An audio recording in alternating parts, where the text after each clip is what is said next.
17-ാമത്തെ മിനിറ്റിലെ പരിക്കൊന്നുമില്ലാതിരുന്നിട്ടും substitute ചെയ്യപ്പെടുക.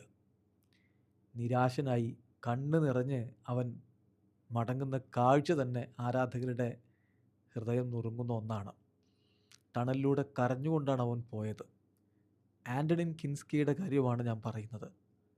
UEFA champions ലീഗിൽ Atletico മാഡ്രിഡും Tottenham ഹോട്ട്സ്പറും തമ്മിൽ മെട്രോപൊളിറ്റനോയിൽ കളിക്കാനിറങ്ങുമ്പോൾ അവൻ വലിയ സന്തോഷത്തിലായിരുന്നു. കാരണം അവൻ്റെ ചാമ്പ്യൻസ് ലീഗ് ഡെബ്യൂ ആണ്. 22-കാരനായിട്ടുള്ള ഗോൾ കീപ്പർ വലിയ സ്വപ്നങ്ങളോടുകൂടെയാണ് കളിക്കളത്തിലേക്ക് ഇറങ്ങിയത്. പക്ഷേ ആ രാത്രി അവന് ദുരന്തങ്ങളുടേതായിരുന്നു. 15 മിനിറ്റ് ആകുമ്പോഴേക്കും അവൻ്റെ വലയിലേക്ക് 3 ഗോളുകൾ കയറിയെന്ന് മാത്രമല്ല, അതിൽ 2 ഗോളുകളും വന്നത് അവൻ്റെ മിസ്റ്റേക്കിൽ നിന്നായിരുന്നു. ക്യാപ്റ്റൻ ക്യൂട്ടി റൊമേറോ നേരെ സൈഡ് ലൈനിലേക്ക് ചെന്ന് കോച്ച് ഇഗോർ ട്യൂഡറോട് എന്തൊക്കെയോ സംസാരിക്കുന്നു.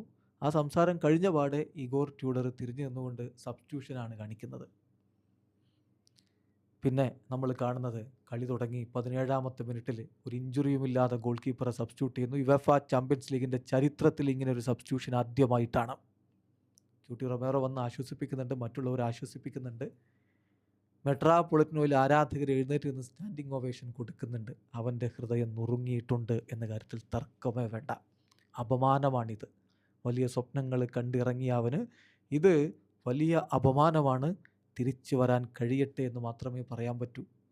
വലിയ രൂപത്തിലിപ്പോൾ എക്സ്പേർട്ടുകൾ, ഫുട്ബോൾ പണ്ഡിറ്റുകൾ ഇഗോർ ട്യൂഡർ എടുത്ത തീരുമാനം ശരിയായിരുന്നില്ല. ഒരു ഹാഫ് ടൈം വരെയെങ്കിലും അവന് ആ സമയം കൊടുക്കണമായിരുന്നു, അവസരം കൊടുക്കണമായിരുന്നു. ഇതവൻ്റെ കരിയർ എൻഡിങ് ഡിസിഷനാണ് എടുത്തത് എന്നൊക്കെ പറയുന്നുണ്ട്. പക്ഷേ ഇഗോർ ട്യൂഡർ കളിക്ക് ശേഷം മാധ്യമങ്ങളോട് തൻ്റെ തീരുമാനം വിശദീകരിച്ചു. അവനെ കളിപ്പിക്കാനെടുത്തത് ശരിയായ തീരുമാനമായിരുന്നു. അവൻ മികച്ചൊരു ഗോൾ കീപ്പറാണ്.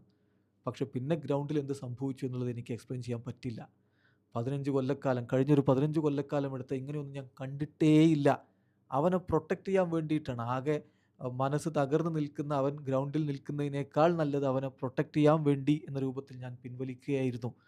തീർച്ചയായിട്ടും എല്ലാ കാര്യങ്ങളും ഞങ്ങൾക്കെതിരെ സംഭവിച്ചൊരു നിമിഷമാണത് എന്നാണ് കോച്ചിൻ്റെ വിശദീകരണം.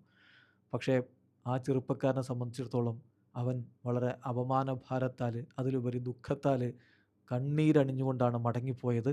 അവിടെ നിന്ന് അവന് തിരികെ വരാൻ കഴിയട്ടെ.